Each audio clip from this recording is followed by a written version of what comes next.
Hello students, how are you? Last time we did our geography, we started our geography chapter first, that is resource and development. Today I am going to take the chapter forward, for which first we will do the revision. I hope that you might have gone through the presentation uh, more than 2 to 3 times and you might have understood the topic properly. You have seen that all these topics are pictorially represented so that you get a proper understanding of all the topics. So last time we started the resource and development with 2 points. We covered 2 points. That is, one is resources and its classification and types of resources. Now when we have covered these 2 points, today we are going to talk about sustainable development and we will talk about resource planning. Okay, I will just touch up upon resource development. I'll just touch up upon that. Next time we will complete the resource development and we will move down to the other features of this particular lesson. Okay, so what we did last time, just a small revision out of it. We started with what is resources. I have explained you that everything and anything which is available in the environment which can satisfy the human needs. Okay, anything which satisfy the human needs is called as a resource. Now resource should be technologically accessible, economically feasible and culturally accepted. So here you are understanding the meaning of resources. You got an example also like minerals, forest, fuels, fossil fuels, etc. Then we come down to the classification of resources and we have seen that there are 4 classifications which are based on origin, exhaustibility, ownership and on the basis of status and development. Okay, we went into the detail of each and every classification starting with the classification of origin. Here we have got 2 types, one is biotic, that is living beings, and we have got abiotic, which are non-living beings. Both of them are present in our habitat, it is present in our biosphere and both are useful resources for us. Then we went down to the type of resource exhaustibility. There again we have got 2 types, renewable and non-renewable. What are renewable and what are non-renewable? Towards the end we will see one video out of it. Okay, but we already know that everything which can be used again and again, we call it as renewable. Okay, so example is water, wildlife, forest, solar energy, and non-renewable is those conventional forms of energy which we are using it, or petrol, diesel, okay, kerosene, LPG. These are all basically the non-renewable resources. Now types of resources, we have seen ownership also. So here it is either individual, that is owned by an individual, either a land or a house, followed by that national resources, which are countries' resources, and international resources which no individual countries can utilize, like the oceanic water beyond 200 kilometers of the borders of the countries. Types of resources, status and development. Here we have seen 3 types. One is potential resources, second is the stock resources, third one is the reserve resources. I have explained you everything in detail. Resources are a function of human activities. I think this was a very important question. Here we have seen that in the nature has given us a lot of free gifts, but that free gifts which are given by the nature doesn't mean that they are resources. For a resources to be a resources, what you require is the human beings. The human beings are one of the most important resources which can convert these gifts of the environment into resources. So we are the people who actually convert. For example, if there is land and if the land is not cultivated properly by the human being, it is not going to give any food grains. So this is what is the role of human resource. Okay, it is very essential. It is a very essential component of the resources because they can transform the material available in our environment into resources. So our resources get converted into resources because of the human resources. Please try to understand this properly. If you have any queries, please do write to me. The utility of the resources depends on the stages of the cultural development of the man. So any utility depends upon how the people are advanced. Okay, for example, people who are living in remote places, they may not have technology to assess or to utilize the resources. So depending upon their stage, they will be utilizing these resources. Then the next point we did that how are natural resources important to man. In this also we have seen that resources are very vital for human survival. It is very important for them because they give good quality of life. Backbone of the economy of the nation also depends upon the natural resources. The example here is the Gulf countries. We already know their backbone of economy is their crude oil, which they sell to the entire world. So natural resources. So that's why they are very wealthy people, since they have got a natural resource with them. So natural resource is the backbone of the economy. On the basis of economic strength and prosperity of the people, natural resource is very important. Okay, it provides material, it provides energy, it provides favorable conditions for development. Then we went down to the problems created due to indiscriminate uses of the resources by man. Where you can see the depletion of resources are there. The conventional resources, I mean the resources which are there, like petrol and diesel, then accumulation of this resource in the hands of the few, so it creates a divide in the society. Followed by that, we have got we have seen that there are a lot of global ecological crises like the global warming and the ozone layer depletion. So let us start today now with a new topic. I have already told you that we are going to talk about sustainable development, and then we are going to talk about the planning. Okay, the environmental planning. How we are going to plan our resources. The planning of the resources we are going to see in this particular chapter. But before that, let us see a small video so that you can understand. It is connected to our topic, so that you can understand the topics much more better. So please listen to the video.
Okay, students, so let us start the chapter, continue the chapter further. Today we are going to talk about sustainable development. Now, the word sustainable means the development that takes place without damaging the environment. Now, this is very important. Sustainable development means if you have a resources in your country, you should not overutilize the resources. That is what is very essential. Okay, if you overuse it, a time will come when you will not be able to you know continue it further. That means you cannot store it for your future generation. You will overutilize it, maybe a greed to get more and more money. Okay, so every resources has to be used with caution. That is only called as sustainable and sustainable economic development, because every resources is connected to the economic development. We have seen that is the advantage of resources, so we call it as sustainable economic development, a development which should take place without damaging the environment, and the development should not compromise with the needs of the future generation. That means we should not overutilize it. It should be balanced. You can see the pictures which are given there. It means it should be balanced type of economic development. Let us go down to the next one. Why is resource planning essential? Now, whenever we have got resources, when we are talking about sustainable development, what does it mean actually is that we have to protect the environment. We have to protect our resources.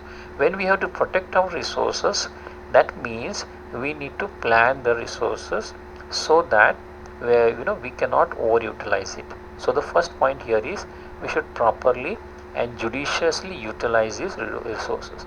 Judicious means whenever required. Okay, so proper and judicious utilization of resources. Same like in the home, we have got water. What we do is we don't spill the water without any reason. We don't overutilize our electricity. If you are not sitting in the room, we'll close down the electricity of that particular room. That means we are not overutilizing it. Rather, we are going to making a judicious use of the utilization of the resources. Now, extra care for non-renewable resources. We know that they can get depleted very easily, and we don't have enough non-renewable resources, that are the conventional resources, so we need to take care because they cannot be renewed. Then if there is an acute shortage or deficiency of resources, there also you need to use the resources with proper care and judiciously. Proper utilization by reducing the wastage of any resources, this will take care of the future needs, and this will nothing but help us to sustain our environment. We already know that any type of fuel, if we are using it, if we are overusing it, what happens is the environmental pollution takes place. You might have seen that the conditions today where there is no vehicle running, we have seen that pollution has drastically come down. The reason was man was overutilizing all these resources. We have seen there are a lot of industries, we have seen a lot of vehicles which are running, unnecessary vehicles running on the road. This all was causing excess amount of pollution. Now what happened is this pollution has reduced, but it should not be the case. When everything is normal, also human beings also have to think about the future, and they have to sustain the environment. They have to reduce the wastage of these particular resources. So I hope you understood it. Why is resource planning essential? There are 4 points in this: proper and judicious utilization of resources, okay, taking extra care for non-renewable resources, and then for those resources which are an acute shortage, and the utilization by reducing the wastage, and also taking care of the sustaining of the environment. Okay, so please see on the right hand side, you're seeing you are seeing the hydrosphere, biosphere, lithosphere. Everything has to be taken proper care with, and only because we get the resources from these spheres only, so we have to utilize them properly. So we have got climatologists, biologists, zoologists, you have seen. So all these people, they keep on telling us that where we are overutilizing it, where we have finished the ozone layer, where the amount of sea level is rising. They are the one which helps us to tell that. So they are the one who are actually doing the resource planning. Okay, you are seeing right hand side, there is a lake Ayr. See, the lake Ayr is there properly, it is very clean. Okay, most of the times we have seen that resources are damaged completely. Let us move down to the next point. How is resource planning essential for sustainable existence? So we have already learned what is sustainable economic development. This is sustainable existence. That means we need to exist, we need to coexist in this environment. And for sustainable existence, we will require sustainable development only. Okay, here the aim at the development, okay, sustainable development aims at a development of without damaging the environment, at the same time conserving it for future generation. We have seen that in sustainable development, same type of definition, same thing, but here we are adding sustainable existence. We are adding a sentence: for sustainable existence we require sustainable development, because that is the only way by which, without damaging the environment and taking care of the future generation, we can move ahead in the life. Resource planning is essential, judicious, rational and equitable distribution with proper utilization of resources. So why resource planning is essential? Once we talked about sustainable development, next step is what? The planning of the resources. To make it, to get a judicious use of it, to take, there should be some rationale behind that for using the resources. It should be equitably distributed and there should be proper utilization of the resources. All these things basically you can see on the right hand side. You have seen there are two shows, there are two pictures pictorially. One is a graphical representation, another is a picture which clearly highlights sustainable development and its benefits also basically. Last point is essential for sustainable quality of life. So sustainable existence, for that we require sustainable development and we also require resource planning. Both are very useful, because resource planning is useful for sustainable quality of life, QOL, that is quality of life, and global peace also. Okay, otherwise for resources countries may fight with each other, but if you plan things properly, then there will be no fighting, there will be a good quality of life. Okay, at the same time everything will be correct. Explain the three stages of resource planning. Okay, you can see the three stages which is clearly highlighted. The first one is identification and inventory of the resources. One has to identify the resource, one has to see how much resource is having across the country. And how is this possible? This is possible by various methods like surveying, mapping, qualitative and quantitative estimation and measurement of the resources. Okay, so I am once again repeating it: identification and inventory. This is the main word which we have to remember. Okay, identification and inventory. Followed by that, we have to take the identification inventory of resources where it is across the region of the countries. Okay, and what does it involve? This identification inventory, it involves surveying, mapping, qualitative and quantitative estimation and measurement of all these resources. Second point is evolving a planning structure. Evolving a planning structure. Remember the words. These are the words which you have to remember. Evolving a planning structure. Now how is that done? That is done with appropriate technology. Planning is done with appropriate technology. It is also done with proper skill and institutional setup. Okay, for implementation and the resource development plans. So what is important when you talk about planning the structure? You need technology, you need skills, you need institutional setup. Okay, for the implementation of these plans. Okay, and the last one, institutional setup, is like you need to have a college which will teach the students how to plan. The resource planning is done there. So, and all these things has to be put into practice, that is implementation part. Okay, so all these things automatically means resource planning. And the last one is you have to match the resource development plans with overall national development plan. So resource development plan should not vary with the national development plan, it should be same. So national development plan and the resource development plan, both should go together. It means that if the country wants to grow, it should have a plan that how much resources they are going to utilize, because the economic growth of the country will come only with the resource development. Okay, so resource development and the national development. So if there is an ambitious national development, it may lead to excessive resource being extracted. Okay, so there can be a loss there. So it should be the national development plan and resource development plan, both should go hand in hand. Okay, let us move down to next point. This is the same slide which I have shown you behind. This is in a newer way. Okay, how you have to present your answers. There it was in a short format with a pictorial information. Here this is a complete answer for you. You can read it, you can pause it whenever this comes, and you can read it. Same thing what I have told there, it is same thing here only also. Okay, let us move down to the next slide. Planning resources, these are the photographs. Okay, you can see there can be mismanagements, there can be wastage of resources. Okay, so what is required, why planning is useful? Because proper management, optimum utilization of resources. A complete optimum is to the point, you use each and everything of the resources. Okay, if you mismanage it, if the planning grows haywire, if the planning is improper, there will be mismanagement, there will be wastage of resources. The second picture shows, okay, the TIM cost management. Okay, it's nothing but the time cost management, asset utilization, performance measurement, and resource utilization. The most important thing, utilize the resources to optimum use.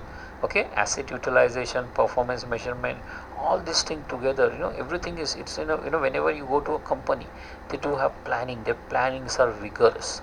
If you want to plan for the growth of the country, they sit, the people who plan, they sit for months together to make a planning, and once they make a planning, they implement it, they execute it. Okay, so that is very important. Resources has to also be done like that only. Okay, now as India is facing crisis situation, the people with planning, they have to sit with whatever resources they have, and we have to come out of the economic dungeon which we have already gone. We have to pick it up, and that can be done with planning of the resources which are available.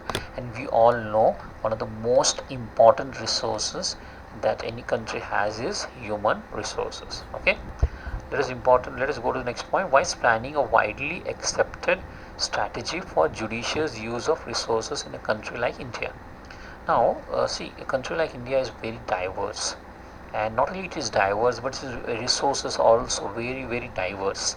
The availability of resources are not same everywhere, because in India the topography changes. Okay, there are places which are very close to the sea, there are plains, there are mountains, there are plateaus, there are, the variety of physiography makes India, nation which has got a diversity in the availability of resources.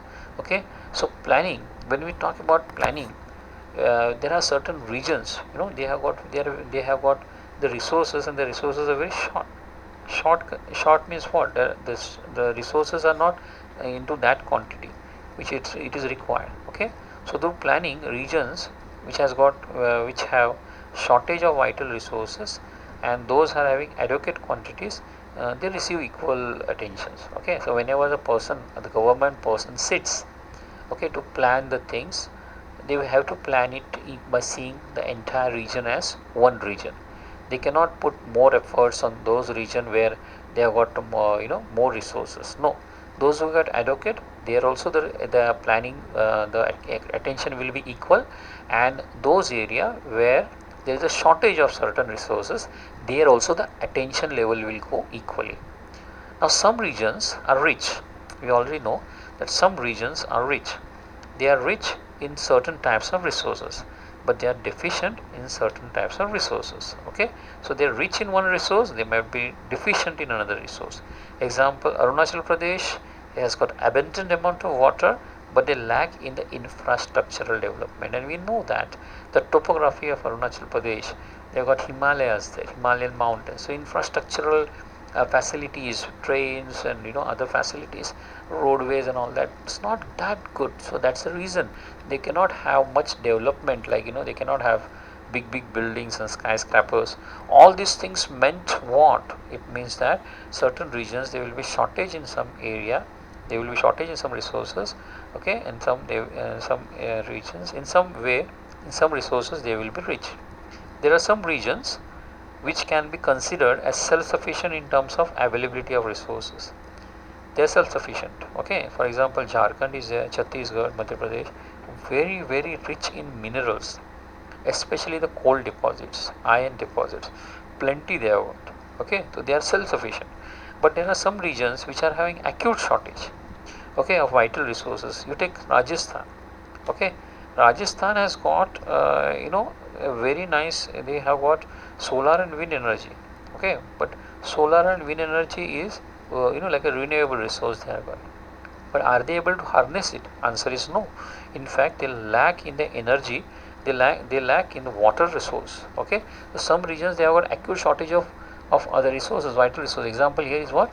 Rajasthan, okay, which has got deficiency in the water resources. Okay, so let us, have you understood this properly? Okay, this talks about various regions where there are some regions who are good in terms of resources. There are some regions who are deficient in some types of resources, and there are some regions they are good in one and they are not good in another type of resources. Okay, on the side we are seeing, I have shown you that how water resources can be harnessed, and we already know what does it mean. It is basically by rainwater harvesting. Okay, so it's a method which is I have shown, rainwater harvesting. So how you can make a judicious use of the resources in the country. Okay, because of the diversity in the available resources.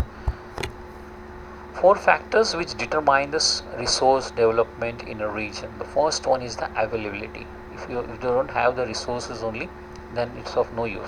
So the first factor is availability of resource, followed by that the level of technology you are using. Second one is the quality of human resources, and the fourth one is historical experience of the people.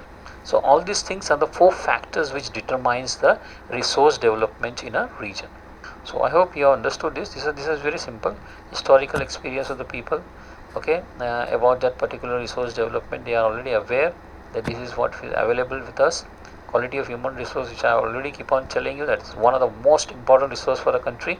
Technology is one of the other important resources, and the foremost is you need to have the resources in your hand, the availability. This is just touching upon the development, because this is the part which we will be doing it in the next lecture. Okay, today we will just rush upon and just see these 2 slides, so that next time we can start with this development of resources. Resource development is very, very essential for the human survival. We have today talked about planning, we have not talked about development. Okay, so human being is the one, okay, who indiscriminately uses the resources, which leads to various problems, like we already seen depletion of resources.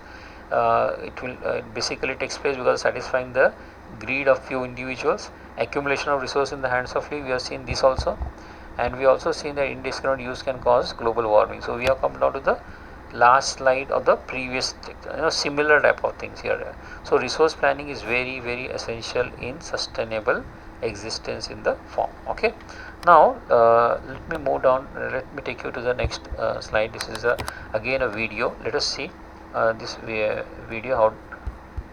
Okay, I'll just play it. Difference between renewable and non-renewable resources. Definition: a renewable resource which can be replenished or reused. It means it will never run out. A non-renewable resource is a type of resource cannot be replenished. Example: water, crops, geothermal, solar energy, wind energy, tidal energy are the best examples of renewable resources, whereas coal, petrol, natural gas, etc. for non-renewable resources. Advantages: renewable resources operation cost is low, clean, no harm for the environment, sun, wind, ocean energy, etc. are available in abundant quantity and are free to use. These sources have low carbon emission and therefore are considered to be more environmental friendly. Whereas non-renewable resources, they are cheap and easy to use, known for their efficiency, ability to produce a lot of energy in short period of time, little or no competition. Disadvantages: renewable resources are not very efficient in producing energy in a massive scale. They can be noisy, they are expensive to build. Whereas non-renewable, they will eventually run out, no clean, they are threatening to the environment. Maintenance cost: renewable resources have high maintenance cost. Non-renewable resources has low maintenance cost as compared with the renewable energy resources. Life of resources. The life of the renewable resources is infinite, whereas non-renewable life of resources is finite and vanishes one day. Presence. Available in unlimited quantity, whereas non-renewable or limited quantity.